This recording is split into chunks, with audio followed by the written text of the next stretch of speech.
Hi guys, and welcome back to my channel. Today we're going to make this scrubby mitt for either doing dishes or cleaning with. Just wanted to show it's definitely got some room for your hands to work inside it, and there's definitely a good amount of stretch in the wrist. So I think this will work well. I think my wrist is kind of small, but from top to the bottom of it is about 9 inches. So if you can see when it's on me, it's going to hit a little bit past my wrist mark. So again, in the video you'll be able to see ways that you could modify this depending on the size of your wrist and the length of your hand that you want covered. So let's get into the video, and I hope you like it. To make this project, you're going to need the following things: the sock loom 2 or something that's equivalent to it. Probably the all-in-one loom would be another one to try. If you don't have this loom, again, you're just looking for one that is kind of adjustable so that you can make it the size you need for your wrist and for your hand as well. You can try, like I said, the all-in-one loom and see how that does. I do like that loom as well. And the original like sock loom one that's got the metal pegs, you might be able to use that one, but because the spacing is closer, it may be harder. So you just want one that allows you to use like one strand, maybe a normal strand yarn and a thinning yarn together. You don't want one that the pegs are too close together because you'll have a hard time knitting over. If the pegs are too far apart, then you're going to have more gaps in your glove and you may need to double up your yarn or so. But for this one, I just want to be able to use 2 different yarns, so I just want one that's a little easier to use on its own. If it has a little bit gaps in it, I'm totally fine with it. Again, it's a scrubbing mitt for doing dishes or cleaning. I'm not too concerned about it being as tightly knit. So we're going to use this loom. We're going to have our row counter. We're going to have our looming tool. We're going to have a crochet hook for when we take it off. A pair of scissors, obviously. And then when it comes to the yarn, what I'm using is a scrubby yarn that I had in my stockpile. So I do believe they still make this yarn or something similar. So this is, I took my yarn ball winder and I made a cake out of it. It's just easier for me to use. So this is this whole skein of this into one ball. So it's a 3.5 ounce, 100 gram, 92 yards of this, of yarn for this project. I don't believe we're going to use it all. We may or may not, as you can see in the beginning of the video when I showed you it. But again, this is this skein all the way into a yarn cake, just to give you an idea. So we'll see how we go. And for the yarn I'm pairing with it mainly is white cotton yarn. Now I bought this yarn off of Walmart years ago, so I don't even know like how many yards this is. So I just went and made a yarn cake for myself. So I think this ended up being about maybe 5 or 6 ounces of yarn. Again, I don't know how many yards it is, but if you have a big tube like this of white yarn, you'll be able to see how much we use. If we need to do more than this, then I will go more there. I would say, to be safe, if you have a bigger skein of 100% like white cotton yarn, then I would use that for this project. Okay. Alright, so again, like we're going to use, I took and I made this into a cake, so again, I don't know if I'm going to need more of this or not, but I would say again, one normal size skein or getting a couple would be better. And again, this is 100% cotton yarn. So what we're going to start out with is I'm working this from the wrist to the end. So really what you can do is you can modify this pattern as you see me do it. Again, it's going to be a matter of where you want it to hit on your wrist and your hand, on your wrist for how far down. As you saw in the beginning, you saw how far down it went on mine. But again, if you need to, you can use a tape measure and kind of measure from your biggest finger down to about where you want it, so that when it's on the loom, you'll have an idea of when you've hit where you need to hit. So that being said, we're going to go ahead and we're going to cast on this loom. Right now I have it casted on to this many pegs, and we're going to work the Ewrap cast on. I decided to just go with the easier cast on. I wanted this to be a very easy glove. Later on I may modify this project and do something a little more different, but I'm not sure. So this is just an easy pattern. Again, we're going to cast on that many pegs. So we have it set to 30 pegs in the round. We're going to take our white yarn first, because again, we're working from the bottom and I don't want the scrubby yarn there yet. So we're going to do the Ewrap cast on. I'm just going to move this off to the side. And again, you do your slip knot. Now let me try that again. I will say I don't work with cotton yarn that often, so it's a little different feel. It doesn't feel like it has as much give. And already I'm struggling just to do a simple slip knot. So, okay, and then I'm going to start on this peg. I like to use the knob over here as a reminder of where I'm starting for the beginning. So I'm going to start with this peg, and that way I always know when my starting peg is on. If I use that knob, as a guideline. Now, from here you can take the tail that you have and the working yarn and wrap it together to already start to hide it into the project if you want. And again, if there's gaps, I'm okay. I'm not going to worry about doing a tighter stitch. I want this to be something that can be worked up a little quicker. So we're just going to go around and work the Ewrap cast on.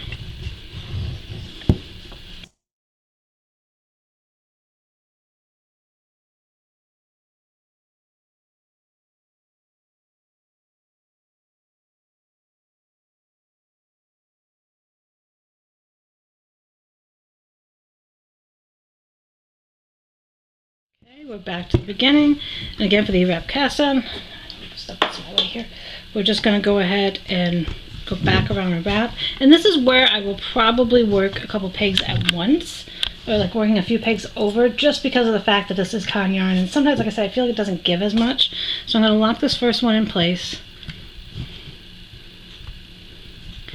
Okay, and then I'm going to work my way around, and keep in mind, because I had the tails, I'm going to have to take, you know, more over. So like if you try to hide the tails, you're going to have more going over.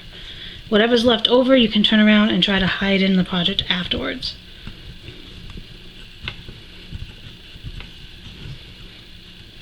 Watch your tension, because if you wrap it too tight, it's going to be hard to wrap over again. So keep that in mind. It's very easy to want to wrap it a little snugger, but just keep in mind, the more tight your wrap is, the harder it's going to be to knit over on this when you do the other rows. So I'm really trying to be mindful of that. I'm not saying I'm going to be perfect, but I'm trying to be mindful of that because I know that really does suck when that happens. So again, we're just working our way around. Just do a few pegs at a time, because this way too, if you do a few pegs at a time versus like wrapping the whole thing over and going around, this will help a little bit with the tension, because in that way you can kind of control it little by little.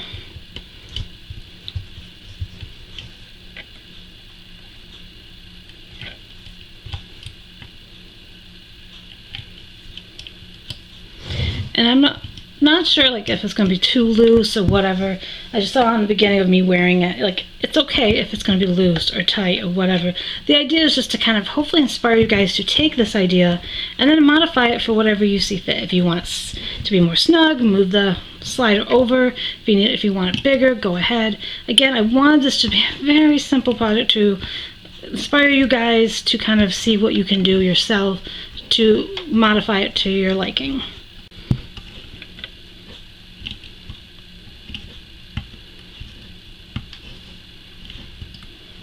One thing I always hate is the inside pegs. I would like to find a round loom that's about the size I would love to be able to do more with, but I don't really have that on hand. It is something that I might look into in the future. There is looms out there that allow to be in the round, like what the old Nifty Knitters were. The smallest one even in that set is still a little too big for these kind of projects, because you'd have to double up your yarn and everything. And so I like these looms because of the fact that you don't always have to double up your yarn. And again, it's going to have some gaps or whatever, that's fine. I'm not going for perfection, I'm just going for simplicity. So we now have the cast on done. What I'm going to do now for like the cuff of the glove is to go ahead and do, the garter stitch. I'm just going to do the garter stitch, which is where you knit a row, then you purl a row, then you knit a row, then you purl a row. So it's that kind of pattern. And that way, now I did my Ewrap cast on. If I wanted to, I can go right in and do the purl row next and go from there. Or you can choose to do a row of knit and then purls. However kind of way you want to do it. I'm actually going to go right into the purl because I feel like that's just easier. Since I already have the Ewrap cast on, which means the purl, if you're new to my channel and you don't know, I'm going to come in here, you have to take your looming tool, go through the top of the project, remove your working yarn over, turn your tool, bring it up, create this new loop that you then take carefully off your peg, the whole loop that's on it, and this one, and you place the new loop on. So again, you go through the top, put your working yarn under, twist it to turn it up to get your new loop, take the loop that's on there gently off, and place the new one on. And you're going to do that all the way around the loom.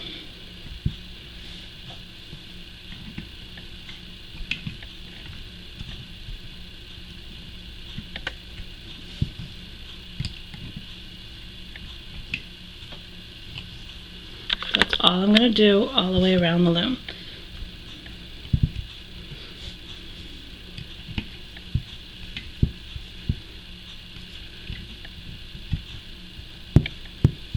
Alright, so I'm going to keep working till I get back to the beginning.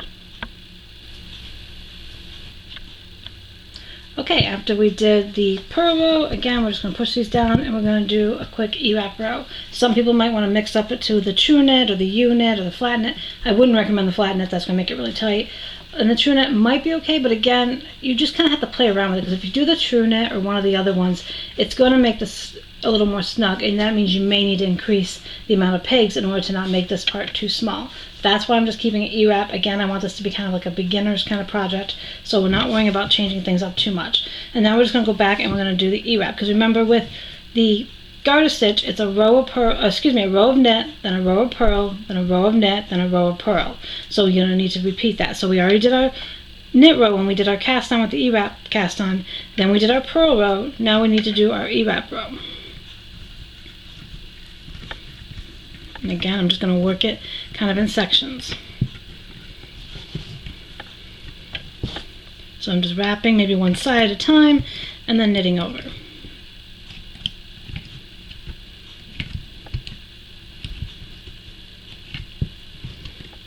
Okay, so what I'm going to do is I'm going to go off camera and quickly finish up until I get back to the beginning. So I'm going to finish up this row to get back to Ewrap, and then I'm going to go ahead and do the next row in purl, and that'll kind of complete our garter stitch. Again, knit a row, purl a row, knit a row, purl a row. So again, I'm going to finish my Ewrap row, and then I'm going to do my purl row, and then I'll tell you what to do after that. Okay, so I finished that row of Ewrap, and then I did a row of purl, like I said I would. Now what you're going to do is repeat that. You're going to repeat doing a row of knit, a row of purl, a row of knit, and a row of purl. You're going to consider that a set, like the garter stitch, consider it like a set. You do those 4 rows. And I want you to repeat that this many times. And that will help us be the kind of cuff of the scrubbing mitt. Okay, so you're going to again go ahead and repeat the set of that garter stitch that many times, and then we'll come back and we'll start moving on to the glove part of the scrubbing glove. So I'll meet you back here in a little bit. After completing 3 sets of doing the garter stitch, it should look like this, just sticking out. And again, what I like about the Ewrap is it does give it some stretch, so if your wrist is bigger, this will be good. Now before we start getting ready to add this color, I want to go ahead and I want to increase some of the stitches. The reason I want to do that is because I want to make sure I give my hand plenty of room when it's inside the glove as best I can, but also still have it kind of be, you know, fitting well. So when you want to increase stitches, because again I'm back at the beginning, let me go, what I'm going to do is I'm going to loosen this up and I'm going to move this slider over 2. I'm only going to increase stitches 2 at a time. So I'm going to just loosen this up just a smidge so that I can move this over to the next 2 pegs. So all I do is loosen it, and see, I just want it moved over so it lines up to the next 2, and then you can kind of retighten it up. Now in order to increase the stitches, you want to go into, this is going to be a little tricky to show, but I'm going to go into the project, grab a previous loop, and I'm going to stretch it over to the new peg, onto the new peg. So again, I'm going to do the same thing down here. I'm going to look for a previous stitch, and I'm going to drag it over to the new peg. And now I'm going to work my way doing the Ewrap knit and add that new stitch to it. New stitch to it. So we're just going to do Ewrap knit.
Okay, so that locks in those two new stitches we did.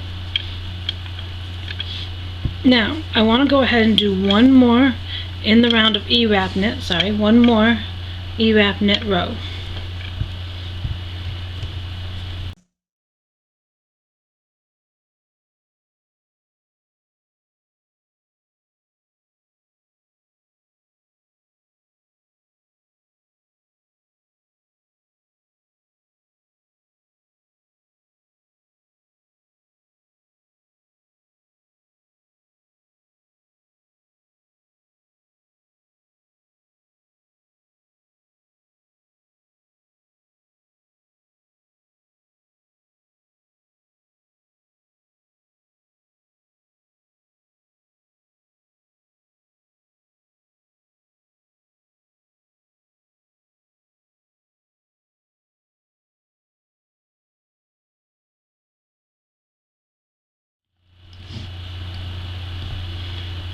Now I want to do the same thing I just did a couple of rows ago and increase the stitches by another 2 again.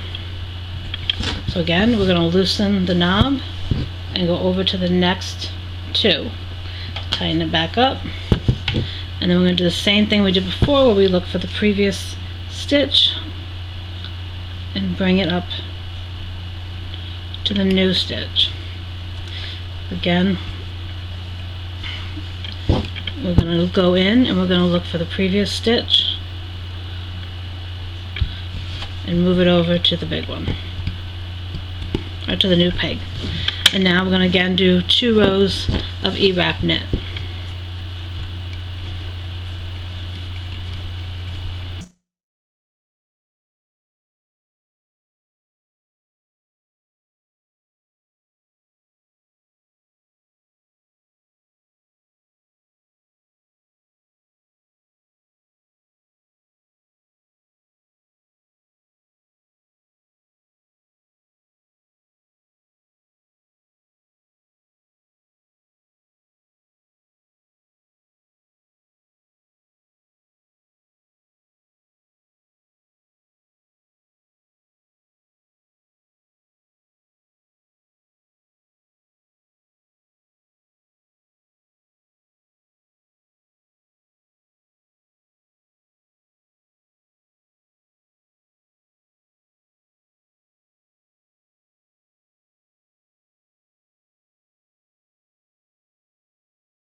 Down, because like I said, what we're doing is we've increased it by 4 pegs, and if you see, it's not too much of a gap. I mean, I know there's probably better ways to do it, but we're going to do the same thing we just did. We're going to move this out for the next 2 and do the same thing of increasing the stitches. So I'm loosening up the knob a little bit so I can move it over 1 more, tighten it back up, and then again going in to find a previous stitch, like the stitch you did before, that little loop, and bringing it over,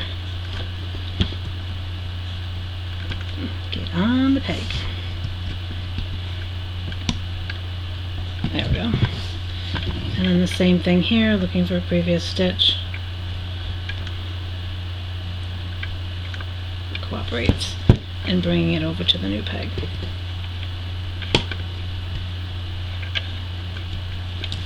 Okay. And then again, I'm going to go ahead and I'm going to Ewrap 2 rows. I'm going to Ewrap 2 rows and come back and we'll move on. I completed the 2 rows of Ewrap after increasing those stitches, and I think I'm good. I think I don't need to increase anymore. But if you decide that you make this and you're like, well, I wish I would have increased, then again, just keep doing the process of moving it out and doing a couple rows. But now we have to decide, do we want to add the scrubby yarn now or wait? And I'm going to add it now just so that way the scrubby yarn is as much of the glove as possible, and that way when you're doing like a cookie sheet or something, you'll have most of your hand covered in this scrubby yarn. So now we need to add this yarn to the project once I find the beginning. Okay, and again, this was the whole skein of it wrapped up. So you're going to take your new yarn, which I just realized is like the same color of my backdrop, so I apologize for that. This is going to get attached with this. So all I'm going to do is kind of create a little slip knotty, because I mean you could tie it to the new one if you want, which I might be able to, I might just do that just to make it a little easier. You can always hide the extra. Let me just check and make sure it's not like fraying too weird. But sometimes you just want to check your yarn and make sure it's not like fraying, because I think this one had a little bit of a fray, so I just kind of want to cut it where it doesn't have it. Okay, so now we're going to take the new yarn and just tie it to the yarn that is currently on there.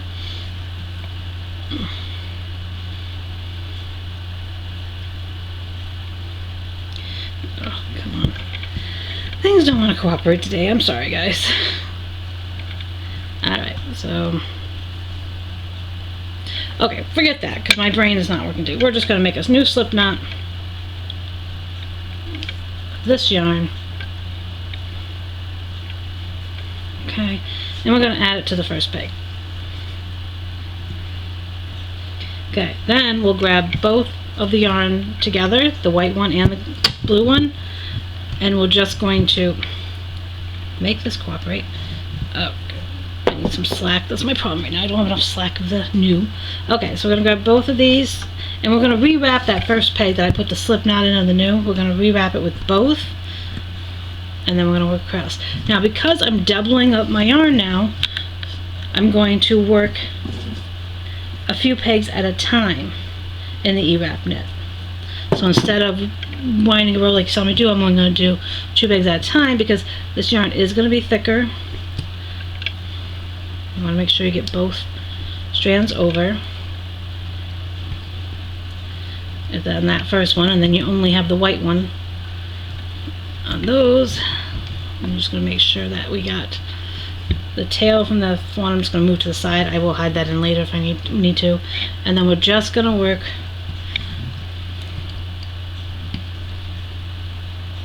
going a few pegs at a time to knit over, keeping an eye on our tension now that we've got both strands on there, because you don't want it to be too tight for the next time we go through. So like you can kind of check, and you can tell some of these might be a little tight. So I'm just going to try to loosen it up a little bit, so I don't hopefully run the risk of it being too tight when I come back around. So I'm just going to keep doing this, working a couple pegs at a time with both strands of yarn until I get back to the beginning, and then we'll go from there. Okay, so I did the 1 row Ewrap in, and now I'm going to be just basically doing Ewrap until I get ready to want to take this off, because it doesn't to me make a big difference on the stitches, and I feel like you can modify if you want to do something different. But I'm just going to keep working in the round with both strands of yarn, watching my tension, because that's going to be the biggest thing, especially on this first peg that has a little extra stuff. We're going to want to just work a few pegs at a time as you work in the round. And again, we're going to do this many rows right here. So go ahead and Ewrap knit for that many rows, and then we'll come back and it'll be time to start working the process of taking this off. After completing the 30 rows, it should look like this. Again, you should be able to modify it to yourself depending on how long you want it. So if you're somebody that has a bigger hand, you may choose to do more rows. If you have a smaller hand, again, less rows and even less pegs. So just kind of modify it how you need to see fit. Now we're going to take it off the loom, and we're going to do the gathered bind off just so we have like a rounded top versus like a flatter top. And I'm actually going to leave both strands on it, which I typically don't do, but we're going to leave both strands on it And then we're going to cut our tail. I always say it's better to cut too much of a tail than not enough. So again, coming off the working yarn, I'm going to cut that. And now you can choose for the yarn that's going to go through it to whether you want to use both. Again, I cut both tails here. Do I want to use both of this when I'm binding it off, or do I want to just use the cotton yarn? So I'm thinking I'm just going to use the cotton yarn to make it coming off better. So again, my tail is going to have both of them, but my one that's going to help me take it off is only going to be the cotton yarn. So I'm going to go ahead and move the scrubby yarn yet. And again, this is how much I still had left on it. I could probably do another small washcloth or something for what's left on that. And what I've left of what our starting one is this. So again, definitely one skein of each, if you can find it, will definitely be enough for this project. So what I usually do is if you technically kind of wrap this around a couple times, maybe even 3 times around, to get an idea of how much yarn I need to use, I usually wrap it around more. It's better to have too much than too little. And then I'm just going to snip my working yarn, and then I'm going to take this working yarn back off from where I wrapped it. And this is where we work one peg at a time, taking the loops off as we do it. Now, as you probably noticed when you were knitting this, it got a little tough sometimes because of the double yarn. So again, that's why it's important that when you're doing your 30 rows, that you did take your time and only do a few pegs at a time. Some of them did, were a little harder to knit over than others. Again, it depends on the tension, so you really have to watch your tension and just working a few pegs at a time when you're doing your 30 rows. So now when you're taking it off, we've got our tail here. We're going to kind of lay part of it over with the working tail there. Make sure you keep an eye on that you don't accidentally pull it all the way through, because then you won't have anything for the gather bind off. And when we do this, we're just going to go ahead and we're going to go through a loop, and we're going to put our working yarn there and pull it all the way through. Okay, again, I'm checking how much of a tail I have of that yarn, kind of keeping these close by to make sure I don't accidentally pull it all the way through. And again, do the second one, pull it all the way through. And then we're going to work this process all the way around the loom, pulling it through. Once you get a few done, like 2 or 3, go ahead and pop them off the pegs, and then again go to the next section. Again, when you're pulling it all the way through, be careful you don't pull the tail there. Just kind of gently work it through. Okay, and gently work it through. Now I'm going to go off camera and continue doing this process of working this yarn through, and again, after maybe 2 or 3 or so, I will pull them off. This just helps loosen up the process. So again, I'm going to work this around all the way back to our beginning when we take it officially off. Okay, we're on the last couple pegs on the inside, which is always like the trickiest spot to do. But just take your time. Again, you want to make sure you're not pulling the whole yarn through, so you don't want to lose your beginning tails that are over here. So I just did that last one, and then I just got to pop these off. Move that up to the side, and now we're ready to pull this close. Now you can also check to see which side you like more. This is the side that we did the Ewrap knit. You could always do it inside out if you wanted this side to be more the inside, or excuse me, the outside. But it doesn't really matter if you want to turn this inside out. Typically, I do turn it inside out when I want to do the gather bind off, so it's on the inside. So once you know which side you want your in or outside, I typically just kind of reverse it so that I can close it off on the inside of the project. So again, once you know which side you want to be on the outside, then you'll do this gathered bind off on the opposite side. So we're just going to gently pull so it starts closing off the gap. And because it's kind of bunched up, it may not fully close all the way, and that's okay for this. You don't want to break your yarn by pulling too tight if it doesn't want to work itself through. So that's all I'm going to do, is kind of just pull it as closed as I can without breaking the yarn, because again, that can happen. And then what I'm going to do with my crochet hook is I'm going to, because see there's still a gap, I'm going to come to the opposite side, and I'm going to just kind of go into a stitch or two, take these working yarn that I had originally, and bring them through that loop. Okay, work them through. And once they're completely through, I'm going to tie this closed, which again will help it to close off that hole a little more. Everything's fighting me. So you're just going to close it, and it's going to start helping to close off that hole. And if you need to, you go back in. It's like doing a hat. You can still see there's a gap. So again, I'm going to go take these, and I'm going to go to the opposite side, pick something close to where the gap is still open, put my crochet hook through, grab my 2 tails, try to pull them through as best you can.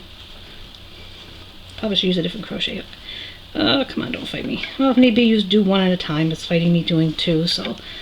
I tell you, this project is giving me issues. Okay, get through it. There we go. Pull it all the way through.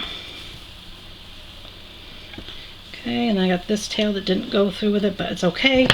And then we're just going to tie it to secure it. Like I said, I'm not caring if there's still going to be a hole. Another thing you could do if you don't want the hole to be as much is to go down to 1 strand of yarn just before you do the gather bind off, and that will kind of help too. But again, I'm just going to look and be like, okay, if I have more holes, I'm just trying to close it off as best I can.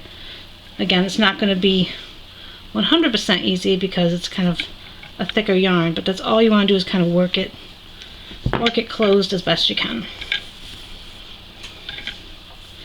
And then I usually just tie knots as I go.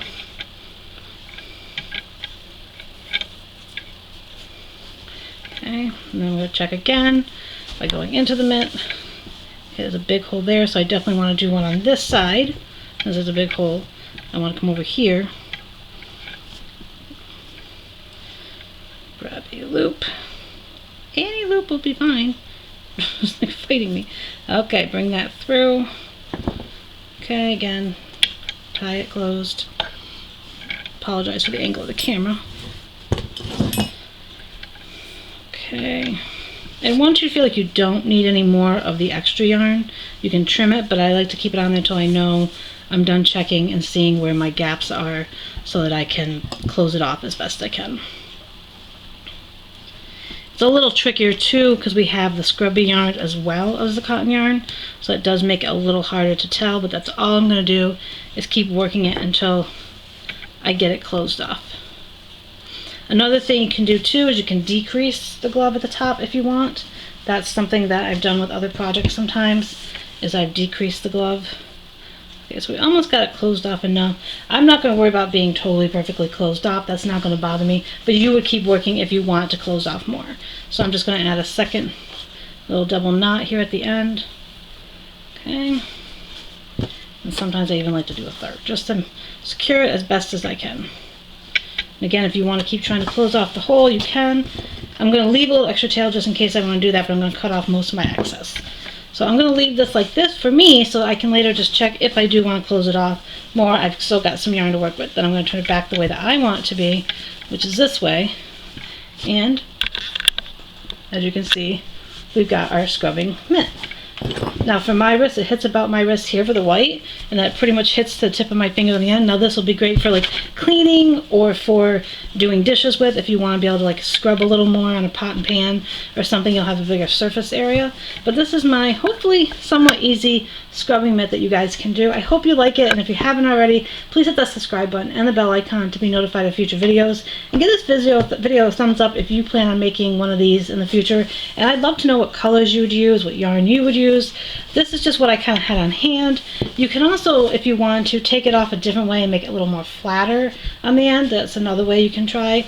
But I do like it. I do like the texture of the scrubbing mitt. I like scrubbing yarn. I have a washcloth made only in that. So if you didn't want to add the cotton yarn when you get to this point, you could potentially just do the whole rest of it in scrubby yarn if you wanted.